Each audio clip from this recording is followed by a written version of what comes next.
Ryan, you hear me?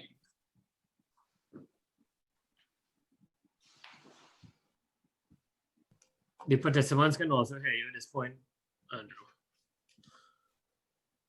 Okay.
Good morning, everybody. A beautiful morning to everyone.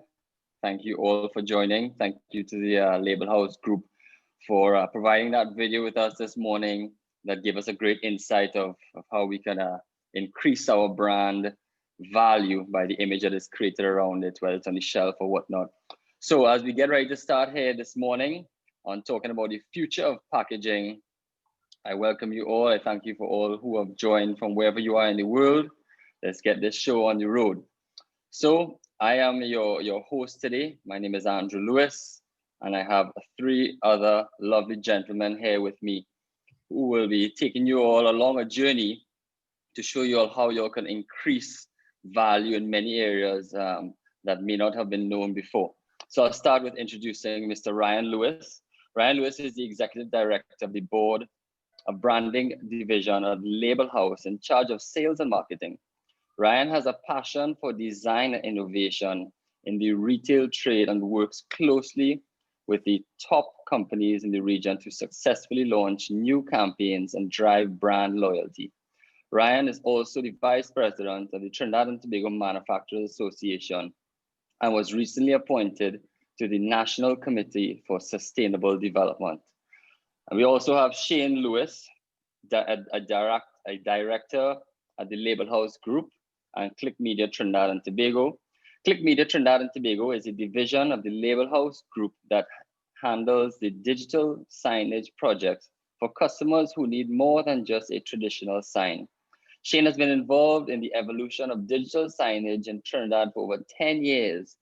And as the demand grows in retail and corporate spaces for high demand digital communication, Shane is the man for that.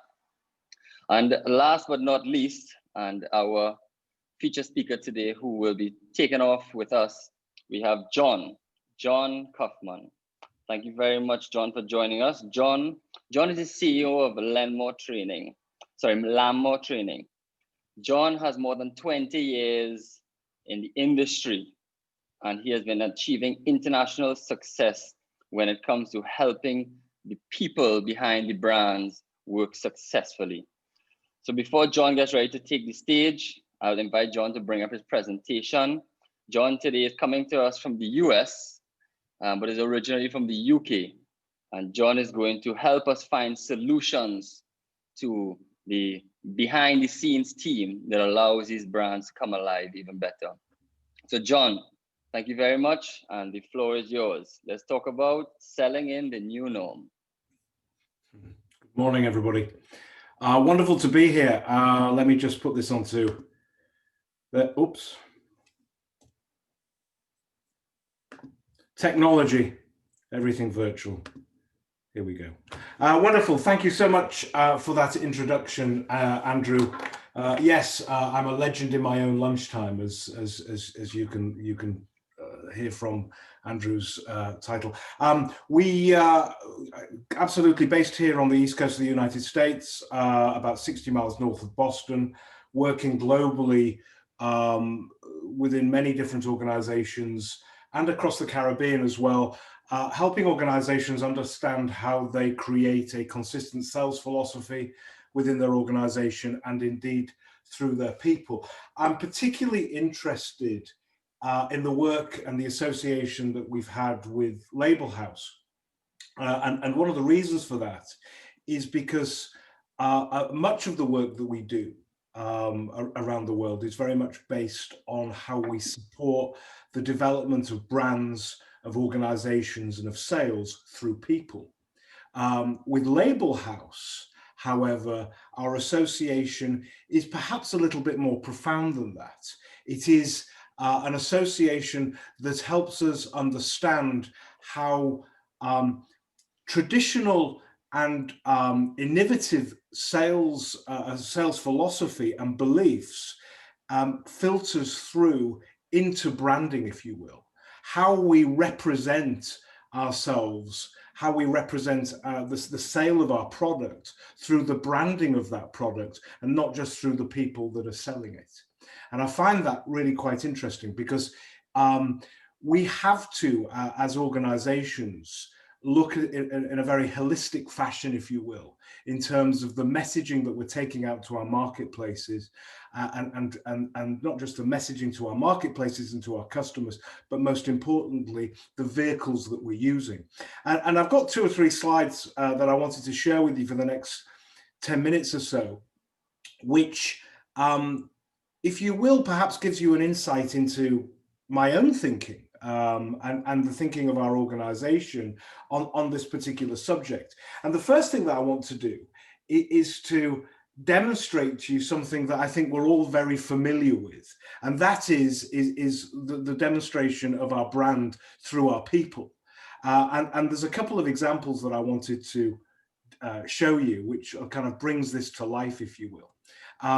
The first one is this gentleman here on the left-hand side, who, of course, you will recognize probably as being a second-hand car salesman, and just by his look and the whole kind of feel and culture of this particular gentleman, you've probably got an idea of the kind of brand that he represents and what you're likely to get on the back of that. Opposed to these bright young things here on the right-hand side. Now, this is a particularly good example of how an organization has decided that it wants to go out there and create and develop a brand through the people that it is employing. And it's not just about the look of the people, it's about the background of the people, it's about the ability to be able to support and assist the client, it's about the things that they say, and it's about the consistency of the philosophy. And immediately when we look at these 2 pictures side by side, we are understanding the kind of brand philosophy that there is behind the products that they are selling. I don't even have to mention the word or the name of the company that the people on the right-hand side are representing. We already have that kind of view and feel for them based on the brand that they are representing. Opposed to the gentleman on the left, who, quite frankly, we don't want anything to do with. Now, what's really interesting is that when we are making decisions of how we represent our brand through our people, we know that there are different levels of investment that we're going to make with people. And those different levels of investment will generate a result in terms of the type of candidates of people that are going to be interested in coming to work for us, and we're going to be interested in, depending on the result and the outcome that we want from them. We know that with people, the more we spend, the more choice that we have available to us, the bigger and potentially better result that we can get, because the more we spend, we're getting track record, we're getting qualification and experience, relationships, and so on. And we understand that concept when it comes to how we sell our product through our people. But what I find fascinating about our association with Label House is that all those wonderful things that I was talking about in terms of how we represent brands through our people,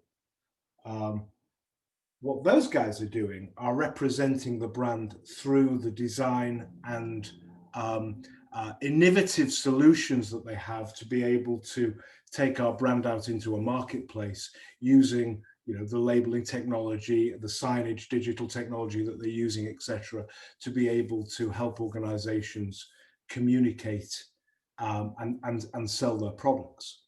And what I find quite fascinating is that we can actually create a link and an alignment, if you will, in exactly the same way as we invest with people in people. In other words, we can't make decisions on people based on looking at them as commodities, and we can't make decisions on how we brand our products based on looking at how we do that thinking of them as commodities. In other words, the more we invest through people, the bigger result we can get. The more we invest through the design and the creation of innovative branding techniques, then the bigger marketplace that we can attract ourselves to and grow our sales. And so the point that I want to make with that is that we have to think of branding in exactly the same way as we think of an investment of people when we're taking our message out there. The interesting thing that we have to do in that is that we've got to understand how we demonstrate credibility to our marketplace. Of course, with people, it's easy to do that. We can do that through their look, their dress, the background that they come from, the training that we provide for them, etc. We make investments in doing that. With the branding of our products, whether that be bottling, labeling, pouches, signage, and so on, we have the same opportunity to do it if we're prepared to invest in it, because it is that branding that at the end of the day is demonstrating the credibility of what we do and how we do it. And fundamentally, giving us the opportunity, if you will, of understanding what credibility means to us. How do we go about, if you will, creating the messaging around the believability of our product, how convincing that product is, how it stands out against the competition in the marketplace, how it differentiates itself, and most importantly, how it gives the consumer the opportunity to really understand the experience that they're going to have when they purchase that product, whatever it is. The fact of the matter is that if we invest in those things in the same way as we invest in people, then we will have the opportunity of expanding the results that we get. And what's also important is creating the consistency about how we demonstrate credibility in those three really important aspects of the message that we're taking out to our marketplace. How we express credibility of our organization, how we express products and service, and the people who are actually doing that for us.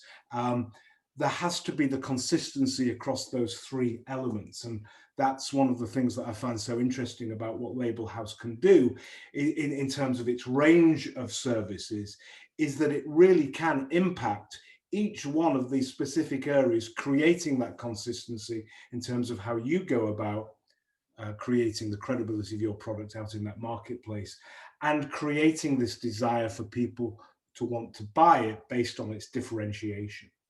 Really important. Now, just finally, as what I'd like to finish with before I take questions at the end is I want to give you a demonstration of what I mean. And it's something that we utilize all the time during our training, if you will. And it's something that we call the toothpaste exercise. And one of the reasons why we call this the toothpaste exercise is because toothpaste is a product that, of course, we're all using, hopefully at least twice a day, some people more than that. What is it that all four of these products have in common with each other? Well, of course, the answer to that question is they all clean your teeth. Absolutely, they do. However, what we have is at the top the product that I call the Kim Kardashian of toothpastes, for the people who want this cosmetic, ultra bright white smile. We have a product that is in the United States retailing at somewhere between $12 and $15, opposed to the product at the bottom left-hand corner, which is the store brand Walmart type product, which is retailing for about 99 cents. How is it that somebody is going to make a decision to spend $10 to $15 on a product that is going to clean teeth, opposed to the 99 cents, or indeed the $3 for the Colgate brand, or the $7 for the environmentally friendly Tom's brand? The reality is one of the big vehicles to demonstrate the credibility of the product is obviously through the branding. If we have the branding right, it not only helps us extend our marketplace, but it also helps us demonstrate the value of our product, which enables us to be able to support the retail price and help the end user make a decision on what it is that they're going to buy and why they're going to buy it. And that's the specialization that I feel that Label House is able to provide, and what we've been working with them on and supporting them with. Okay, so that's my formal piece over. I know I'm going to stay around to take questions towards the end. Andrew, I shall pass back over to you if I may. Thank you very much indeed. It's wonderful to be here. Thank you very much, John. Beautiful contribution. I guess that's why you are a professional sales coach in the work that you do with all these lovely ladies and gentlemen. So we really, really appreciate that contribution. And I myself really love that example with the toothpaste, because you really could see clearly what a great branded and eventually marketed product, because you did use the Kardashian word, which means there's a marketing aspect around it. Great branding and great marketing, what it could really do when we talk about, you know, moving product consistently off the shelf, and toothpaste to be specific. So thank you very much for that. And by nature, we will flow straight into our next presenter, which is Ryan Lewis, who will he will bring up his presentation now, and he's going to talk today about smart and agile packaging. So today, Ryan will talk to us about that and help you get a clear understanding of how the Label House Group can provide you with many services, many products, to do not only allow your product to glow, but to really and truly get it moving off the shelf through different avenues. So we'll let Ryan bring up his presentation so that everybody can see. And Ryan, you're up and running. Off to you.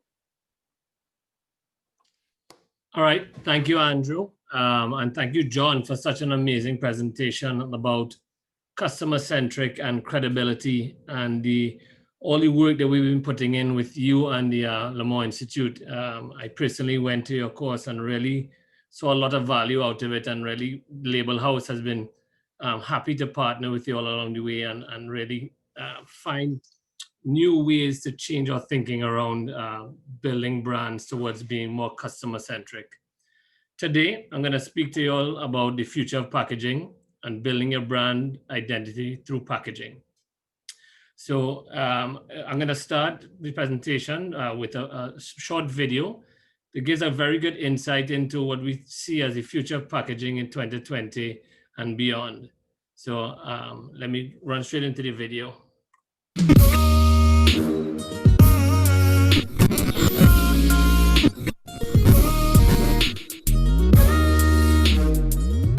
Packaging is very ubiquitous. It touches, almost every person on the planet. It affects things that human beings need to survive: food, healthcare, personal care. All of that is packaged. Today, none of that has a lot of intelligence, but there are real concerns with a lot of those products. There's concern of spoilage. There's concerns of authenticity. Is this what I really thought I was getting? There's concerns of origin and where is this coming from? And a lot of things that the packaging can communicate with different types of intelligence and sensing. Those packages can be much more dynamic and help in two ways. One way is, don't throw this out even though it's past its expiry date.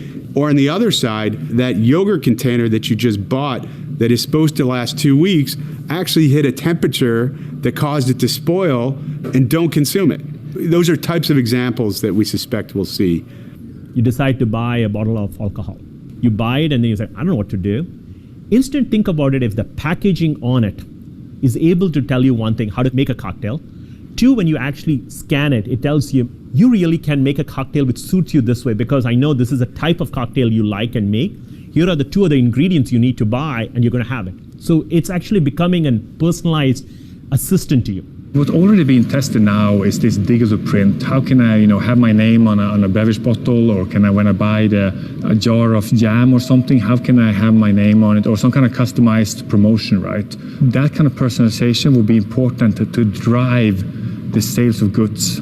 Where you could envision the packaging changing to You know, you as a consumer has your own personalized container that can be reused over and over, that your Instacart shopper picks up from your house, fills it with strawberries and brings it back to your house.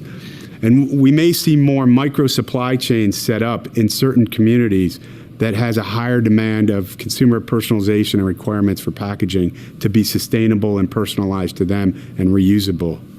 A great example people talk about is vegetable-based packaging. So think about it this way. You go buy a burger, you throw away the box. What happens if you can eat the box? What happens if you can heat up the box and put it into your soup? What if it's algae-based, if it's protein-based? And then you can reuse it, but not reuse it as to package it, but in a different application. You can end up eating it, or your dog can end up eating it. So those are the kind of innovations I truly believe you're going to see in the next 5 years, 10 years, 15 years. We're seeing a lot of packaging companies that are waiting for their customers to come and ask for something different.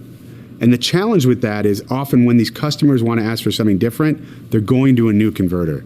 So there's a real opportunity for packaging converters to step ahead, understand how these trends are affecting consumers and therefore their customers, and come in with solutions. I think going forward, it needs to be much more closer partnerships with brand owners, with retailers, with upstream recyclers, even downstream new type of customers like e-retailers, to think through how is this packaging going to work in the value chain and how do you develop this to really solve a pain point going forward. I think more and more of relocation of assets closer to customers or close by or even in-house will happen a lot. The point on innovation is not go attract 10 PhDs from Caltech and put them in Silicon Valley. It's about finding what is the biggest customer pain point that he or she is not able to solve. 2, how do you solve it, but not solve alone, but solve with an ecosystem, solve it with a partner. And then 3rd, get your organization to act. Go do it. And when you fail, fail fast. And so it's about getting your organization to be agile, to really be customer backed. And if you fail, that's okay. Learn from it and move fast. So I hope you all enjoyed that first video, and it's supposed to lay the foundation for what we're going to be discussing as relates to packaging trends. 4 of the things that came out of that video, if you listen carefully, were the trends in 2020 and beyond are sustainability and environmentally friendly packaging materials, customized, personalized packaging, innovation in packaging, and smart packaging. These are all executed through this digital printing revolution. Sustainability, what that really is it's products that are produced that are good for the environment. They're great for PR, and they are customer driven, through sustainability drives. The packaging is a vital marketing channel. This is where we talk about customization and personalization of any type of packaging. Clean and simple design is where less is more. Just how we see Apple has gone with a minimalistic design in regards to their new packaging, where they're no longer sending the plug with it, and that has to do with sustainability and carbon footprint. Graphics at Pop, digital printing has allowed a whole new level of graphics to be printed and artwork to be used that will make your product stand out so much more than it could before. And then they are also allowing now for head-turning innovation. There's no limits as to what you can do with packaging nowadays. Sustainable packaging is one of the most important trends that we have seen. It's driven by consumers' compelling need for a sustainable future. So what does that mean? What it really means is that we have millennials and Gen Z who are really looking to companies that are taking sustainability as the forefront of how they invest and what they do. So it's not just about pushing it out there as a company, it's actually reacting to what the customer really wants. We've seen government backing for this. So with the plastic and styrofoam ban implementation around the region and around the world, shows that the governments understand that the only way that we can move forward is by taking these decisive actions. And then there's a corporate buy-in from over 400 major conglomerates to increase sustainability packaging by 25% by 2025, and some to go completely plastic-free by 2030. I'll give you a good example. There's a Belgian brewery who just replaced their 6-packs and they adjusted their bottles to a much lower, to use PET and to use adhesives to stick them together. What that has done is it reduced the amount of packaging by 90%. So imagine all they've done is they've taken just a simple packaging outside of the beer and they've removed the need for an actual 6-pack holder and use adhesive instead of plastic covered packaging to reduce their overall carbon footprint. That's true innovation and something that can be done. And I think we will see a lot more of in that industry and in the region. We also have sustainable, flexible packaging. Last year, the LH Group invested in started a company called the Pouch Company. And it's all to do with flexible packaging. Flexible packaging is much easier to store. It has extended shelf life. It's easier to open. But the most important thing about flexible packaging is it uses less material. It weighs less and has much better shipping characteristics. So from production to disposal, flexible packaging has 90% less landfill use than a traditional bottle, 80% less carbon footprint than a bottle, 75% less energy is used in the production, 55% less weight for shipping, and 40% less plastic used to produce. But it also improves the product quality and the shelf life. What can also the pouch can do for you in moving from rigid to a pouch is it has attention grabbing graphics. So this means that you're going to stand out on the shelf.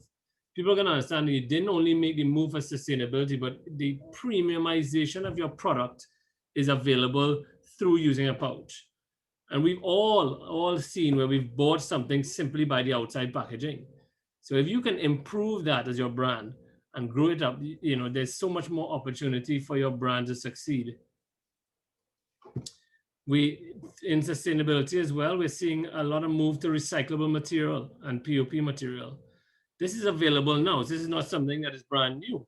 This is just something that we're seeing a huge growth trend and move from brands to improve this and utilization of this within the next year. Personalized packaging. This has been a breakthrough where we've seen on flexible packaging and rigid packaging, the ability to tell a story on your packaging. So your packaging is not just a protection around your product. It actually has to be a marketing tool. So when you create this story-like connection to your brand, it becomes, irresistible. It gets shared all over social media. People build this kind of loyalty and trust and really start to utilize it as a connection to your brand. Someone said, it's as in the video, they said, it's like your personalized assistant. Your packaging is not only a personalized assistant, it's also your brand manager out in the trade. It's also telling your story when you can't. So personalized packaging is a huge trend and a massive opportunity in the market. Can we do it? Of course we can. We've done it for Share a Coke. We worked closely with Coca-Cola when they did the Share a Coke program, where people were searching the shelves to find their name, to find their friend's name, because who doesn't want a Coca-Cola bottle that says Ryan Lewis on it? Well, I guess I only want it, but I'm sure you'd want your own name on it as well. So this was an excellent campaign that we were able to execute successfully in the region for Coca-Cola. But again, it's not just about PET, it's not just about pouches. We also have the ability to do sleeving of cans and come up with ideas that can bring other levels of engagement. So cricket, we bought cricket and beer together. And how did we do it? We made a connection during the CPL tournament. We were able to sleeve the cans with the team names. Also, we were able to do it 2 days before the final, which is a quick turnaround, showing the two teams that were successful in making it to the final, and it became something to take home with you, a memorabilia Who would have thought a bear can would have been memorabilia? You know, these things weren't available before, and it all comes down to brands taking off the blinders and saying, how can we, you know, engage? How can we make a connection with the consumer using the packaging we have, or making the adjustments and making the investments to go a whole different level of engagement? And that's why I lead into innovation in packaging. You know, exciting innovation never goes out of style. As Andrew led into said, I love design, I love innovation. It's what I spend a lot of my time looking at. This blew my mind. Here we have a dive watch company who put their watch into a pouch full of water on the display case. These are very expensive watches you're putting in a pouch in water. But what it's showing is experiential marketing. It's showing you that the proof is in the pudding. That if the dive watch stops working in that water, certainly not going to work for you out when you're doing a major dive, or what you're spending your money for. But this is how we take a simple packaging, work with the brand, and make it an experiential marketing. I saw another example the other day where a jacket company built freezers in stores so you can test how well it does in keeping you warm. That's experiential marketing. That to me is how you change the game. These are some prime examples of what could come across as a gimmicky type marketing tool. But at the end of the day, how else are you going to excite and get your customers to choose you over another brand? You know, innovation in packaging is about taking something that's used for just for packaging, and then it's used for a secondary use, like the packaging with the fries, and that's now a tray to eat with. What about ketchup that's normally in a pack that's now a dipping tray? Or the boxes with that are shaped like this fruit that it is. All very different new ideas that were thought about by brand managers, worked on with innovation teams, and brought to life very easily using the digital methods. Now, digital, as I talked about before, digital printing has been a revolutionary. It has opened the doors to many new innovations and opportunities. But digital printing and automation, so you understand, and what we've invested a lot of time and effort into, allows for short-run printing to become a reality.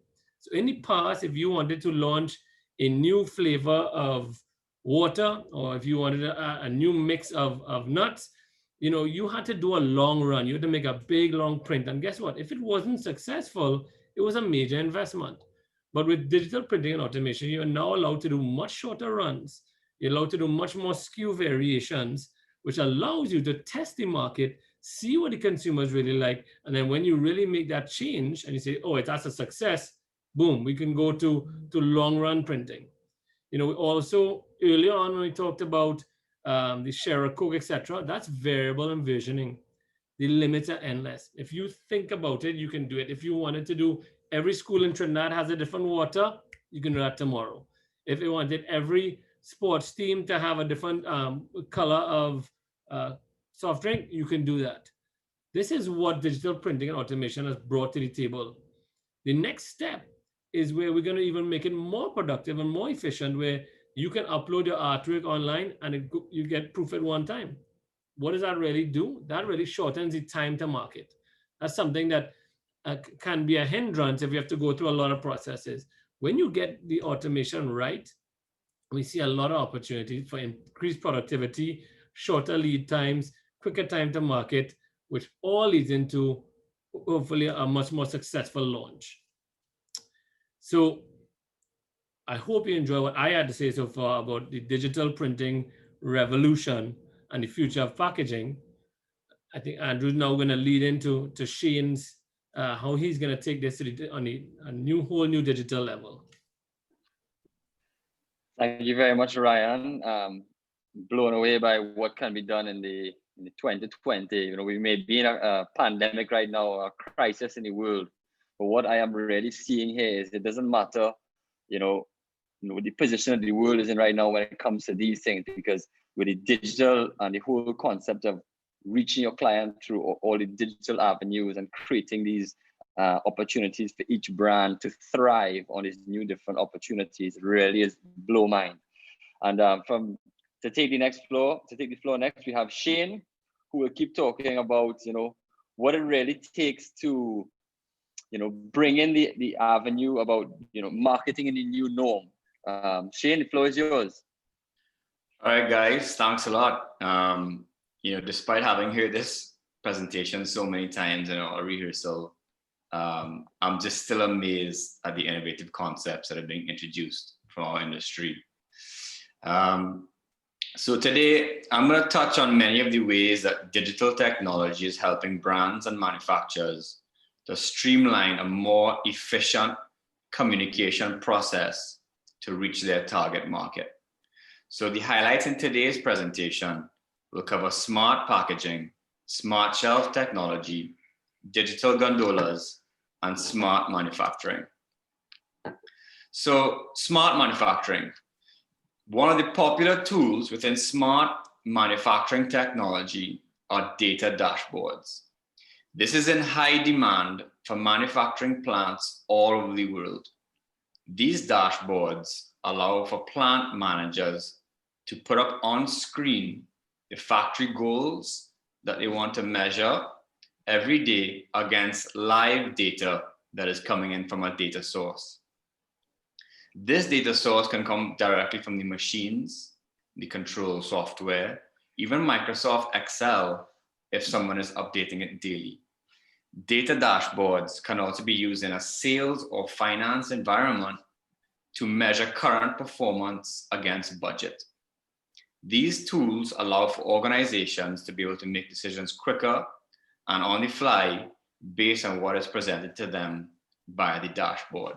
So we're actually seeing a very high demand from customers calling in this year to get access to these tools. So next, we're going to talk about, Industry 4.0. Now, consumers, especially this year and recent times, they're now very wary of what they're putting into their body as it relates to consumables. They demand to know as much as possible about a product before making a purchasing decision. This way, they ensure that it aligns with their demands. So here's a little video that I'm going to show how this can be done using smart packaging or labeling technology.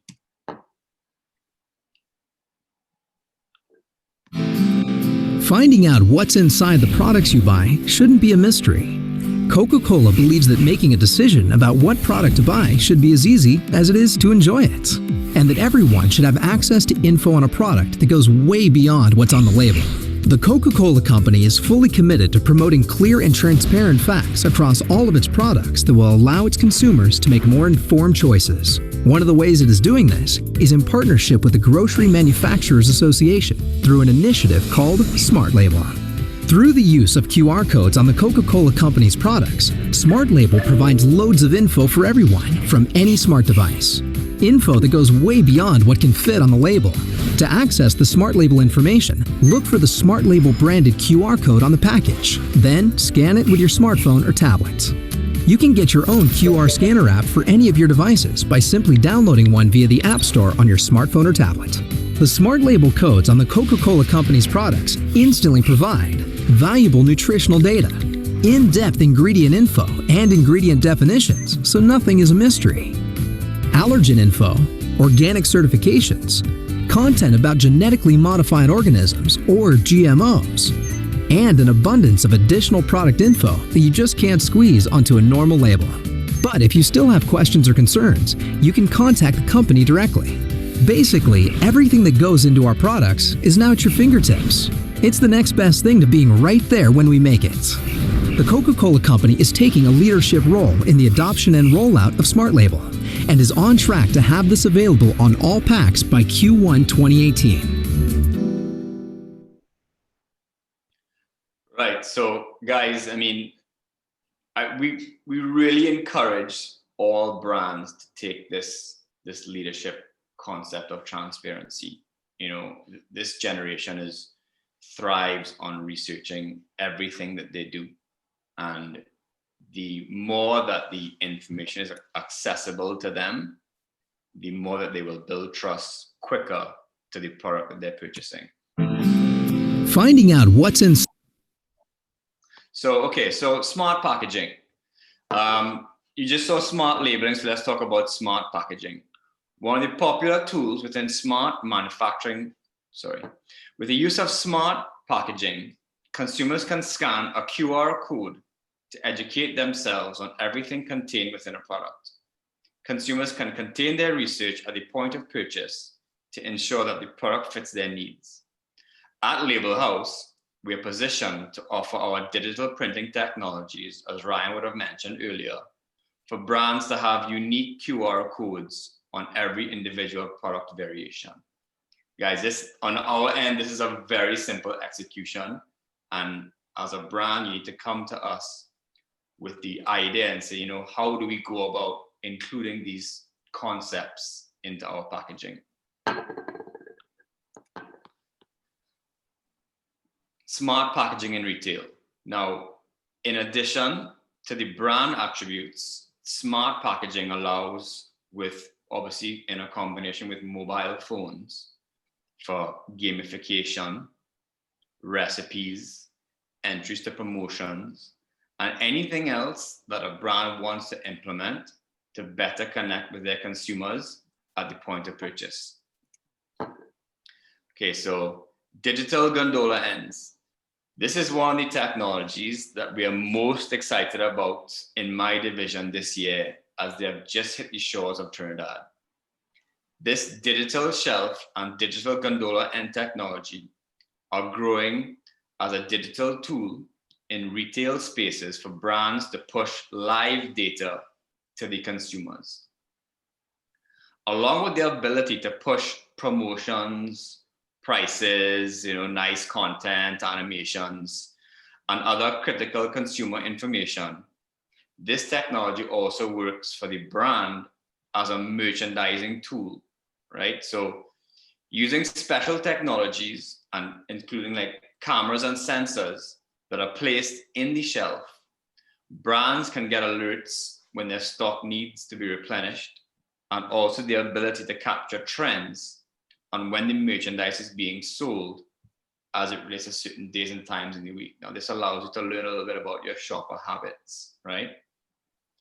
In fact, this technology can also be set up using triggers, so that when the consumer actually picks up the product, a certain message can be triggered. You know, Merry Christmas, thanks for choosing us, anything like that, based on a weight system, that as soon as the product goes off the shelf, it can trigger a message on the smart shelf. So this is a really innovative technology that we've been waiting on, and it's here and it's ready for you guys.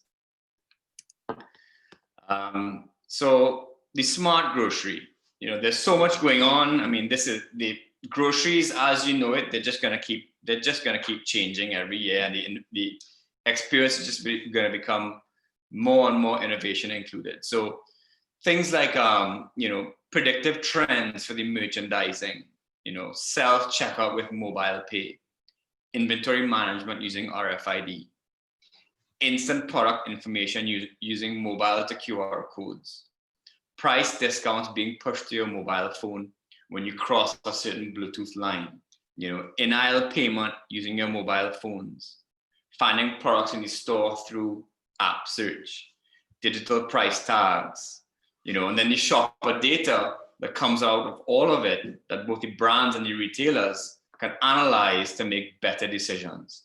So here's a little video about what is actually happening now, and well, will be soon, hopefully in the Caribbean, but what the future supermarket is looking like these days. Okay, so.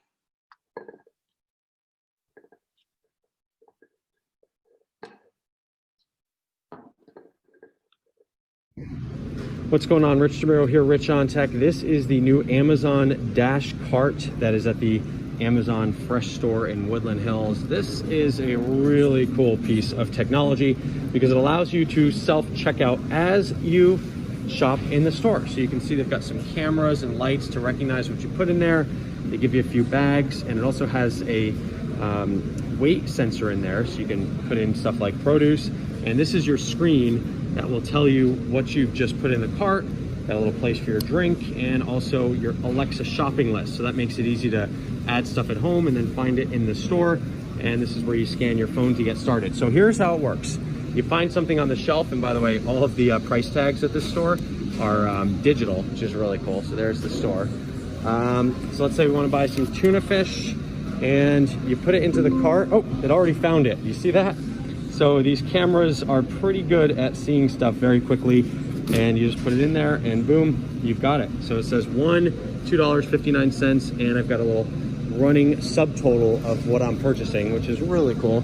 There's your meats over there, some seafood there. And let's try something else, because now at this store there's a mix of traditional brands and also organic stuff, and a lot of Amazon products as well. So something like this Donut Cafe. And so if I just put this here, oh, look at that, it already found it. You hear that little sound, and we should try taking something out of the cart and seeing what happens then. So here's some cereals. Let's try little mini frosted wheats. So put these $3.64, and there it goes. It's almost too fast. It recognizes these things very quickly. So now let's say, okay, you know what? I decided, I'm not gonna get these. Let's see what happens. So if I take this out of the cart, it now says, oh, quantity of 1 removed. And again, one of the neatest things about this is that you've got this subtotal here that lets you see exactly how much you're spending as you go through the store. So if you're anything like me and you're spending a lot more than you think sometimes when you go into the store, this will help you stay on task. So a couple other looks at this store. They've got, it's kind of like a mix of a Whole Foods and a traditional grocery store. So you've got your regular brands here. And again, like I said, you've got a lot of Amazon brands. So right next to the bubbly, you've got the Happy Billy Lime Sparkling Water. And of course, you've got the Coke brands, you've got 365 brands, so a lot of those as well. And let's see, this kind of reminds me of a dairy case at a Whole Foods. And some other things that are interesting is in this Woodland Hills store, they do have beer and wine. So, and alcohol, I guess I should say too. I'm now going the wrong way, so I'm gonna back up. I'm gonna back in here. And let's see what happens now if you try to buy some liquor, because this is something, well, this has like a security thing on it, so I don't think that would work. So let's see what happens when we put this in here. Age restricted, ID will be checked at the dash cart lane. Okay, well, I'm gonna take that out. So let's put that in there, and I'm gonna take. All right, guys. So yeah, I just wanted to show you that that piece of the video because we're getting close to our time limit here. But that just shows you how technology and shopping can really enhance the customer experience for the future grocery.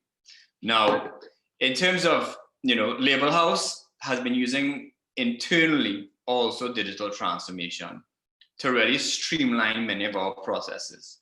Our e-commerce project was launched this year as a tool for customers to be able to browse and purchase items from our catalog.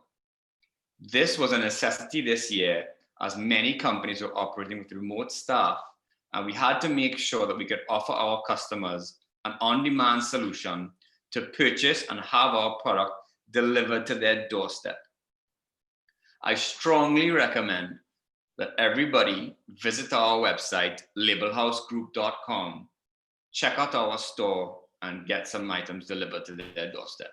Here's a quick kind of sample video of how it could be.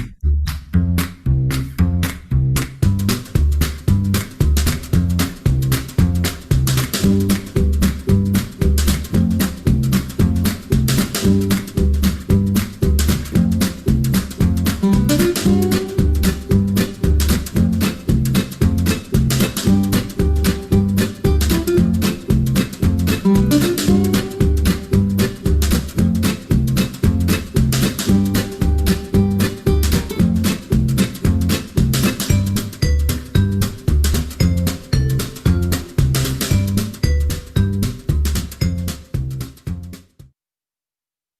Guys, it is that easy. I mean, our customers that are using it, that have actually been dealing with us, prior to the e-commerce option, are just blown away. I mean, every time they make a purchase, they just remind us, can't believe you guys have this. It's like shopping on Amazon. So streamlined, such an easy process. And next thing you know, I get a notification that it's at my doorstep. So we're seeing a massive churn of products being going through our ePortal website. So in terms of closing, where do we go from here, right? So I'm sure everybody wants to know, can Label House really do all the things we just showed in our presentation? Well, except for the Amazon store, that's hopefully we can get our hands on that type of technology next couple of years, but that's Amazon proprietary technology. But outside the Amazon store, everything you guys saw today, you can come into our booth right after this presentation and bring all your notes on anything that you're ready to buy or ready to talk about.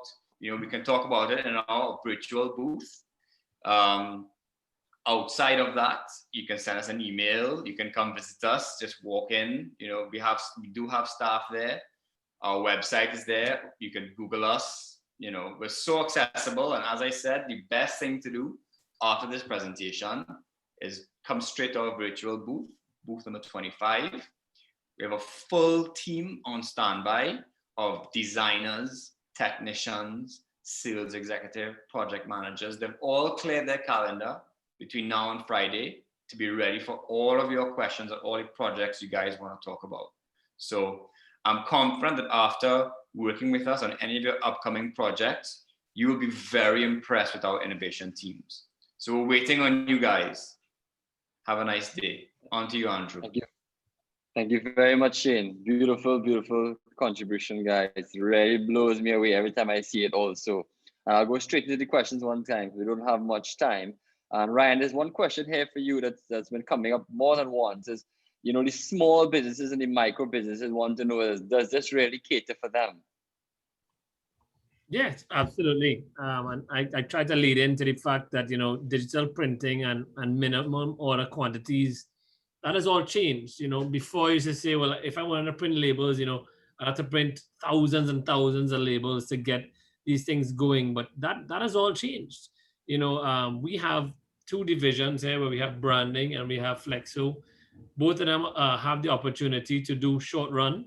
Obviously, if it's very short run, we can do it in the branding division. If it's, short to medium, there are many opportunities. And we certainly are not limited now to small runs, to new launches, etc. So yeah, small to medium, even micro, we are ready to serve. Beautiful. And the next question is for John. People want to know, how can organizations create consistency around how credibility is demonstrated by the people, especially the customer-facing people? That's a great question. It's an interesting question as well, because it speaks right to the heart to, I think, one of the greatest challenges that we have within the sales training industry, and that is the fact that here in the United States, as an example, there is something like $30 billion a year spent on learning and development, but less than 5 billion of that, less than 5% of that is actually spent on sales training, which I think is particularly interesting.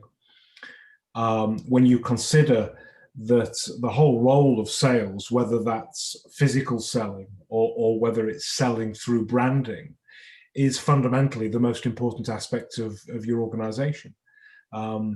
Without a productive, consistent philosophy across branding, skills, people, organization, all the things we're talking about with credibility, then we're not going to be able to fulfill the opportunity that we've got.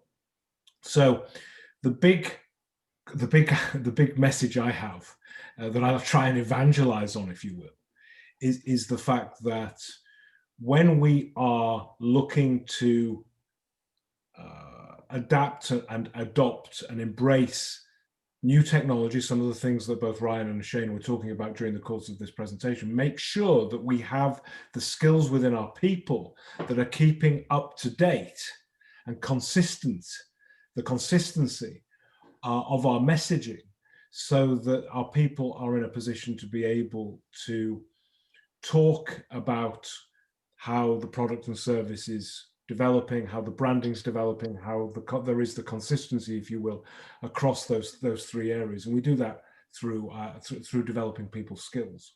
And that is going to create a need for an investment. And that investment should be something that you can see a return on, and should be in a position to be able to calculate that return based on the enhancement of sales productivity, whether that's at the discovery point or whether that's actually at the conversion point. Thank you very much, John. And this next question, Shane or Ryan, either of you all can take it, but where does this digital technology leave the regular flex packaging? You know, do you people see flex packaging fading out with things like pouches and stuff? Is digital technology going to take over everything and leave the whole packaging industry behind? That's the question they want to know. Shane, you want to take it, or you want me to take it? Go ahead. All right.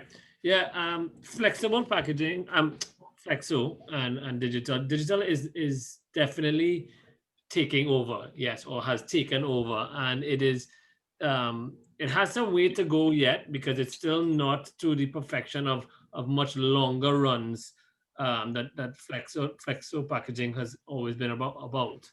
So to say that it will no longer exist, you'll probably see in a few years' time that yes, digital will be the primary, but it is certainly in a transition phase at this point in time. So, well, Ryan, but if you watch our customer base, even our flexo customers who are doing the large runs, a lot of them on a promotional basis will then use the digital side, let's say for a Christmas campaign, and then they use our digital printers to create that unique individual, anything like that, while still leaving the flexo for the larger orders, you know? Yeah, and I think the sphere still allows for both, because you can run the promotional, like test run, as I said, like on a new flavor, and if it hits off and says, okay, well, look, this is here to stay, you know, for longer runs, you know, move it over to flexo. Yeah. Right. So there's opportunities for both. I don't think in the next year or two digital is going to eliminate flexo. No, I think it's a few years away still. Thank you very much, guys. Another question here. This one for you, Shane. How easy is it to change information on those digital type displays you showed in your presentation? Okay, so guys, the only sticking point sometimes in this bridge is the availability of strong internet at the site of the display. So that's the main bridge right now that needs to be tested and running before these things. Because on our end, on the software end, it's literally one click of a button from your phone or your laptop, from anybody that has authorization, and you can push your message to any supermarket, any shelf that you have control of. Literally, it will hit the shelf within 5 minutes of any supermarket. Once your internet connection is stable at the location, this is a very seamless, very easy technology to update. So that's the only thing. Internet has to be stable, has to be working good, and from there, it's a very seamless, instant execution process. And we have just been given an extra 2 minutes by the team. So we're just gonna ask a very powerful question that's come in many different ways. So you all can decide how you want to answer this. But you know, a lot of talk about sustainability and recycling and stuff has come up consistently. And I know Ryan explained a lot of it in his removing as much paper, as much plastic, as much possible material to reuse less. Is there anything else you want to add about the sustainability and the recycling of the products that are offered by the Label House Group? I guess because I talked so much about it earlier, I guess I have to jump straight in. As I said, I mean, the first move that we had towards that was in the pouch company. And we continue to find more eco type pouch material and film. On top of that, though, as I indicated, we are in gondola and branding and traditional POP branding. There is a move to eco boards and eco type packaging. So we have been doing a lot of research and a lot of building a lot of relationship with suppliers on eco-friendly packaging and offering it to our customers. It does take a lot of work around with the customer because there is at this time, because it's still in its embryonic stage, it is a more costly packaging, but it's more costly upfront. But as we know, it's better for the environment and better for the customer. And you can probably charge more because the customer wants to see that. They want to see that you move to a sustainable type packaging and branding. Beautiful. Thank you very much, Ryan. And as we get ready to wrap up here, guys, I want to thank everybody for coming in and spending time with us. At the Label House Group, we are firm believers that our customers are number one, and that not only can the group do anything for you all, but we have received many questions from you all today that we have not been able to answer. And we will go through this chat and someone will get back to you. So if your question hasn't been answered, all you have to do is just put your email below, which we will get with your name that your question was asked earlier on. And someone from the Label House team will get back to you to make sure that your question, your concern, or your desire is met, because that is what we do here at the Label House Group. So thank you all for joining us here today for this lovely experience as we talk about the future of packaging, as we talk about what will allow your product, your service to move faster, to increase that bottom line. So may you all have a lovely day. May you all find anything else you want to know at the TIC. Remember, go into the Label House booth, dig into it, ask questions, find the team there. I put in the emails for Shane, Ryan, and John if you want to specifically message them to talk to them one-on-one. All the information is there. And yes, one question has come up a lot. Yes, the presentation will be available. The recording will be available for everybody. So everybody whose email is registered to this, I believe you'll receive a copy. Yes, you'll receive a copy of the presentation so that you all can review it for more inspiration, more guidance, and whatever it is you desire from it. So anything else you want to share? Ryan, Shane, and John, you want a quick closing remarks? We have 1 minute. We're waiting at the booth. Beautiful. Well, thank you very much, Ryan, John, Shane, and everybody who joined us from wherever you are in the world. The Label House Group awaits your visit, awaits your business, and is here to serve you as you desire. Take care, everybody. Have a safe day, and we look forward to seeing you online, which is the safest place and the strongest place that Label House exists every single day. Goodbye. Thanks a lot. Bye, guys.